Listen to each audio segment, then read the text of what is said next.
मुस्लिम संगठन 80 की जो इस बिल के फेवर में है, वो उससे हमें कोई मतलब नहीं, वो उनका इस्लाम से मुसलमानों से कोई ताल्लुक नहीं। इस तरह के दलाल हर दर में रहते हैं। ऐसे दलालों से हमेशा पूरी कौम को, मिल्लत को नुकसान पहुंचा है। उनकी बात को आप उठा रहे हैं, लेकिन 99% जो इसमें दुख का इजहार कर रहे हैं उसके बारे में कोई बात नहीं कही जाती है। इलेक्शन जब होगा तो फिर मुसलमान बताए किस तरीके से बेवफाई किया है और किस तरीके से पीठ में छुरा भूका है। भाई आदमी अपनी प्रॉपर्टी के लिए 10-10 साल लड़ता है। यहाँ हमारे मजहब का मामला है, हम जिंदगी के आखिरी सांस तक लड़ते रहेंगे।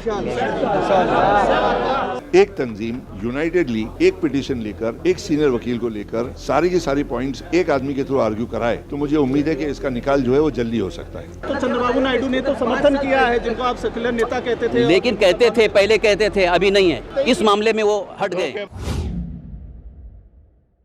वक्फ संशोधन बिल पर देश की आर्थिक राजधानी कहे जाने वाले मुंबई से मुखालफत की आवाज़ ज़्यादा तेज सुनाई दे रही है। इस्लामी स्कॉलर मुफ्ती सलमान अजहरी के बड़े भाई मुफ्ती जुबैर बरकाती ने भी अपनी बात रखी है। वो मदनपुरा की सुन्नी बड़ी मस्जिद के इमाम हैं। बिल की हिमायत करने वालों पर वो बरसे हैं। उन्होंने कहा है कि ऐसे मुसलमानों की तादाद महज 2% है। उनके लिए मुफ्ती जुबैर बहुत कुछ कह गए हैं।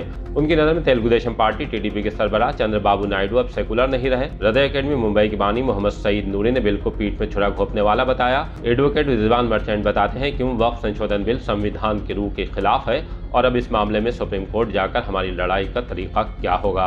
इन तमाम लोगों की तफसीली गुफ्तगू के लिए आपको मुंबई में अपने रिपोर्टर अमजद खान के पास लिए चलते हैं। वक्फ अमेंडमेंट बिल राज्यसभा में पास हो गया और लोकसभा में भी पास हो गया। दोनों ही ऐवानों में बिल पास होने के बाद कहीं ना कहीं मुसलमानों में एक आक्रोश नजर आ रहा है। तमाम लोगों ने काली पट्टी पहनते हुए एहतजाज दर्ज किया। अभी जो पार्लियामेंट में वक्फ अमेंडमेंट जो बिल पास हुआ, सारे मुसलमान उसका विरोध करते हैं, उसको रिजेक्ट करने की बात करते हैं। अगरचे पास हुआ है, लेकिन हम सुप्रीम कोर्ट में उसके ख़िलाफ़ मुकदमा दायर करेंगे और उसके ख़िलाफ़ हम कार्रवाई की मांग करेंगे। बिल को हमने अच्छी तरह से पढ़ा है कि अब मांग नहीं कर सकते, तो क्या ये हमारे हक़ में बेहतर है? तो वक्फ़ की जो प्रॉपर्टीज़ पर जिनका कब्ज़ा है हो चुका है, अब उसमें ये अमेंडमेंट में ये बात कही जा रही है कि अब उसके बारे में आप कुछ भी मांग नहीं कर सकते। तो ये कौन सा कानून है? ये हमारे हक़ में कहाँ बेहतर है? आप बोल रहे हैं अच्छा है। बहुत से मुस्लिम संगठन 80 की जो इस बिल के फेवर में है, वो उससे हमें कोई मतलब नहीं, वो उनका इस्लाम से, मुसलमानों से कोई ताल्लुक नहीं। इस तरह के दलाल हर दर में रहते हैं। ऐसे दलालों से हमेशा पूरी कौम को, मिल्लत को नुकसान पहुंचा है। उनकी बात को आप उठा रहे हैं, लेकिन 99% जो इसमें दुख का इजहार कर रहे हैं उसके बारे में कोई बात नहीं कही जाती है। लेकिन सरकार का कहना है कि इसके बोर्ड के जरिए जो अवैध तरीके से ज़मीन कब्जे किए गए हैं उनको भी खाली कराने की जिम्मेदारी सरकार लेगी, और जो ज़रूरतमंद है, पसमानदा हों, गरीब हों, जो बेवाएँ औरतें हैं जिनको ये अमेंडमेंट में ये बात नहीं है। अमेंडमेंट आपने पढ़ा है? जी, कहाँ पढ़ा है आपने? बताइए।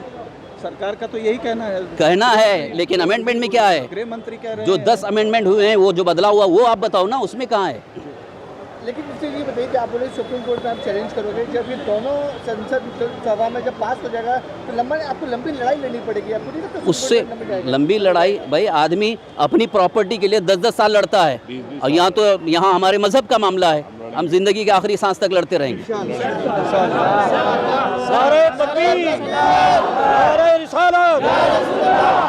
हमदर्दी की बात आती है। देखिए, हमदर्दी अगर है हुकूमत को, गवर्नमेंट को, तो फिर मुसलमानों को भी दूसरे जो कम्युनिटी के उसमें ट्रस्ट बनाना चाहिए, ट्रस्ट में शामिल करना चाहिए। क्यों नहीं करते हैं?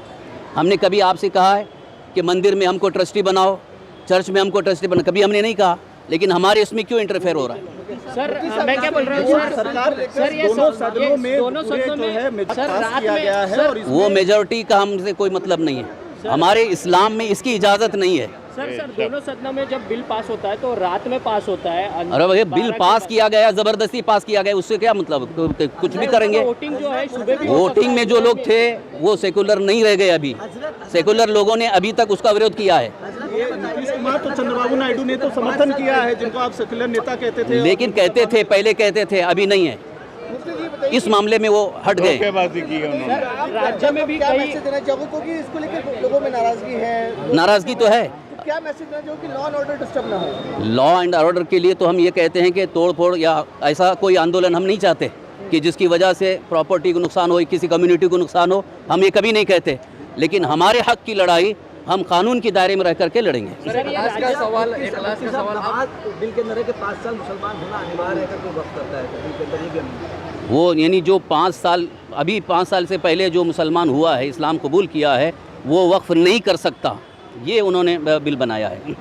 इसके बाद आप कैसे इसको चैलेंज करोगे और कैसे आप आगे इसको क्या? वो तो हमारे जो टीमें हैं, वो जो वकीलों की टीम है, वो उसके बारे में हम डिसाइड करेंगे। कांग्रेस की तरफ से सुप्रीम कोर्ट में जाने की तैयारी हो रही है, तो क्या आप लोग उनसे भी संपर्क करेंगे? उनको भाई किसी पार्टी से हमको कोई उतना भरोसा भी नहीं है, हम अपने हिसाब से करेंगे। सर, राज्य के कई मंत्री जो है वो बार बार हिंदुत्ववादी चेहरा लेकर आगे बढ़ रहे हैं, उनको क्या आप सलाह दोगे? क्योंकि वो मंत्री पद पर है, एक मंत्री देखो, हिंदुत्व वो अपनी जगह, उनका अपना ये है, उस मज़हब में हम कोई छेड़छाड़ नहीं, लेकिन कानून ऐसा होना चाहिए जिसमें सबका फ़ायदा हो, हर कम्युनिटी का फ़ायदा हो।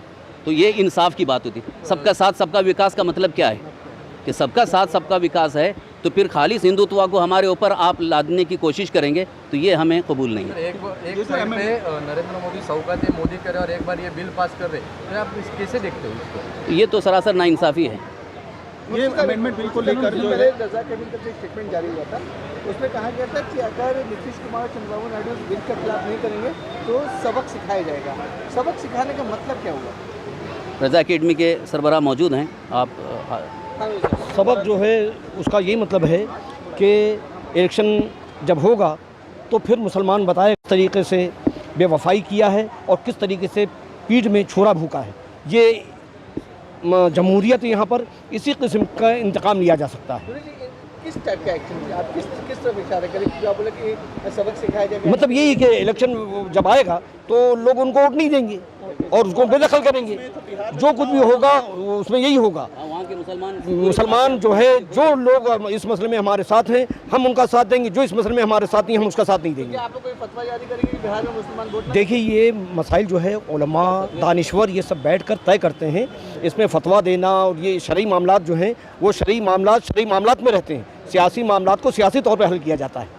तो हज़रत मौलाना मुफ्ती ज़ुबैर साहब बरकाती, खतीब व इमाम सुन्नी बड़ी मस्जिद व सदर ऑल इंडिया सुन्नी जमीयतुल उलमा बम्बई ने ये फरमाया है कि हम सड़क से लेकर और ऐवान तक और ऐवान से लेकर सुप्रीम कोर्ट तक इस जंग को लड़ेंगे और इंशाअल्लाह अल्लाह ताला इसके अंदर हमको फतेह और नुसरत अता फरमाएगा।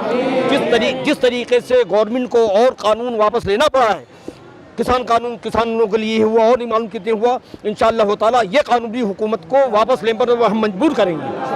रिजवान मर्चेंट जी जो एडवोकेट भी है, मुंबई के बड़े लॉयर हैं, उन्हीं से बात करते हैं। सर, ये बताइए, जेपीसी की जब मांग उठी थी, आप जेपीसी के अंदर गए भी थे, ड्राफ्ट भी बना के दिया, क्या चीज़ें थी और आपको क्या कमी लग रही थी उसमें? भाई वैसे तो पूरे बिल को हमने अटैक किया था और बहुत सारी सिफारिशें भी की थी कि कौन सी चीज़ की अमेंडमेंट ज़रूरी है। इंक्रोचमेंट्स के ऊपर भी डिस्कशन हुआ था, पॉइंट ऑफ लिमिटेशन को भी डिस्कस हुआ था, एडमिनिस्ट्रेटर को निकाल कर करेक्ट को इंट्रोड्यूस करने के पॉइंट भी डिस्कस हुआ था। सारी की सारी पॉइंट जो है जेपीसी के अंदर कंसिडर होने के बावजूद भी अब कानून जब बन चुका है तो पुरानी बातों के ऊपर भी रोके कुछ फ़ायदा है नहीं। अब ओनली ऑप्शन अवेलेबल है कि जो ये कानून बना है उसकी कॉन्स्टिट्यूशनल वैलिडिटी को चैलेंज करना बहुत ज़रूरी है, क्योंकि एक पर्टिकुलर कॉमन पॉइंट जो हम सब ने सारी की सारी तंजीमों ने रेज की थी कि ये जो जेपीसी का अमेंडमेंट जो इंट्रोड्यूस करना चाहते हैं लोग, ये आर्टिकल 26 के उल्लंघन में है। आर्टिकल 26 हर एक कम्युनिटी को अपना खुद का जो रिलीजियस अफेयर है उसके ऊपर डिसीजन लेने की फ्रीडम देती है और गवर्नमेंट को उस फ्रीडम के अंदर इंटरफेयर करने का कोई हक नहीं है।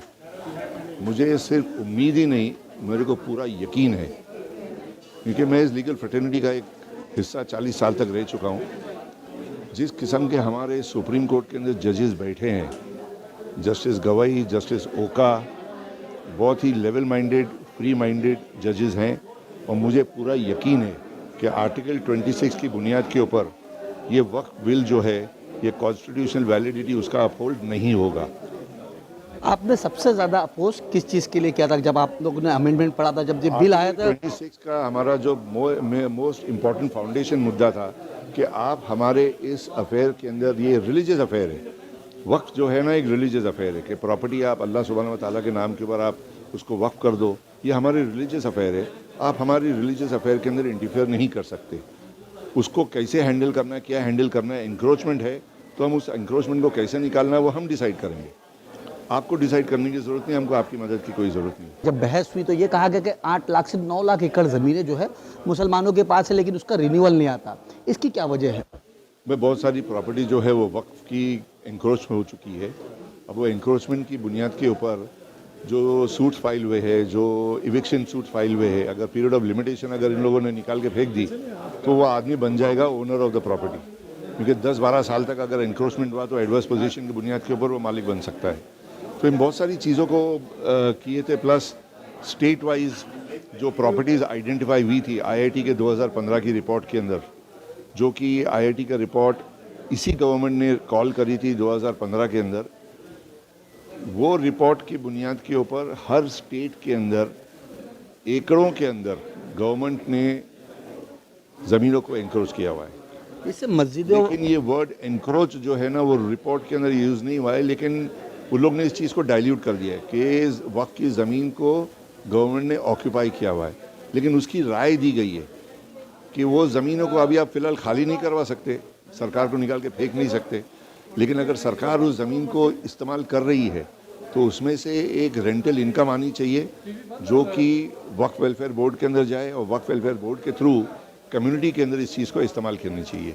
इस चीज़ के ऊपर अमेंडमेंट के अंदर कुछ नहीं था, इस चीज़ के अंदर फाइनल एक्ट के अंदर भी कुछ नहीं है। एक मस्जिद और दरगाह जो खानकाएँ हैं उसको लेके क्या कहेंगे? आने वाले वक्त के अंदर क्या उनके ऊपर भी खतरा मंडरा रहा है? देखिए अभी क्या है कि जहाँ पर ओपन ज़मीन इनको दिखेगी उस चीज़ को इन लोग अपने एक्ट के दायरे में लेकर आने की कोशिश करेंगे। वक्त बाई यूज़र को इन लोग ने पूरे ख़त्म कर डाले हैं। अब धीरे धीरे जैसे जैसे एक्ट इस्तेमाल किया जाएगा आपको पता चलेगा कि कहाँ कहाँ पर वो आपको हर्ट करता है, तो आपको उन सब चीज़ों के लिए इंतज़ार करने की ज़रूरत नहीं है। मेरी सिर्फ एक एक्सपेक्टेशन है कि जितनी भी तंजीमें हैं, जितने भी लोग हैं जो अगर कॉन्स्टिट्यूशन वैलिडिटी चैलेंज करना चाहते हैं तो उनको यूनाइटेडली चैलेंज करनी चाहिए। नहीं तो होगा क्या कि 25 आदमी 25 पिटीशन फाइल करेगा, कोर्ट के अंदर 25 वकील खड़े रहेंगे, जजेस बोलेंगे 25 वकीलों को सुनने का हमारे पास वक्त नहीं है, ये मामला कोल्ड स्टोरेज में चला जाएगा, फिर सालों साल तक मामला निकलेगा नहीं और मौका मिल जाएगा कि वक्त का जो नया कानून आया उसको इम्प्लीमेंट कर दे। इम्प्लीमेंट एक बार हो गया ना, जो डैमेज हो गया उसको फिर बाद में अनडन करने के लिए, अंडू करने के लिए वो एक अलग किस्म की जहद चालू हो जाएगी, जद्दोजहद चालू हो जाएगी। उसके लिए एक सेपरेट पिटीशन आपको फाइल करनी पड़ेगी। तो ये सब होने से पहले एक तंजीम यूनाइटेडली एक पिटीशन लेकर, एक सीनियर वकील को लेकर सारी की सारी पॉइंट्स एक आदमी के थ्रू आर्ग्यू कराए तो मुझे उम्मीद है कि इसका निकाल जो है वो जल्दी हो सकता है। आने वाले वक्त में आप लोग इस बिल के खिलाफ और क्या रुख अपनाएंगे? फिलहाल ये बिल तो नहीं, कानून बन चुका है। इसका एक ही ऑप्शन है कि इसकी कॉन्स्टिट्यूशन वैलिडिटी जो है इसको चैलेंज की जाए और वही करने वाले इंशाल्लाह। हमारे साथ कुछ लोग मौजूद है, बात करते हैं। तो वह दोनों अवामों में वह अमेंडमेंट बिल पास हो गया, किस तरीके से मुसलमान सोचता है इसके? मुसलमान देखो सरासर अपोज में शुरू से। उसकी एक मिसाल ये है कि जो मुसलमानों का सबसे बड़ा इस्लामी बोर्ड है, मुस्लिम पर्सनल बोर्ड, जिसकी हर बात मुसलमान मानते हो, जिसमें हर फ़िरक़े के लोग उसमें हैं, उन लोगों ने भी ऐलान किया, फिर भी ये गवर्नमेंट सुन नहीं रही है। इसका मतलब मुसलमान जो है वो फॉलो कर रहे हैं मुस्लिम पर्सनल बोर्ड के, उनकी शरीयत को, और जो भी हमारी शरीयत में दखल देगा वो हम उसके ख़िलाफ़ हो। अगर उसमें सरकारी मुसलमान भी है जो शरीयत में दखल देंगे तो हम उसके ख़िलाफ़ है। तो यहाँ हम जो है वो उसके बिल्कुल निषेध करते हैं और काली पट्टी इसलिए बांधी है कि ये हमारा जो है शांतिपूर्वक एहतजाज है, गवर्नमेंट तक ये बात चली जाना चाहिए। और अब भी वक्त है, अगर गवर्नमेंट मुसलमानों का भला चाहती है, सबका विकास सबका चाहती है, एक साथ रखना हिंदुस्तान भारत में संविधान ने हक दिया है, तो वो ये दखल देना बंद करे और मुसलमानों को उनको जो है वो वक्फ बोर्ड में जो है वो जो आइली कानून जो है वो उनके कानून को हिसाब से उसको रहने दे। वो उनकी सियासी मजबूरियाँ हैं, नीतीश कुमार की भी और चंद्रबाबू नायडू की, और वो दिखाने के लिए उन्होंने मुसलमानों को सपोर्ट करने की बात की, लेकिन वो नतीजा यही था कि वो करने वाले।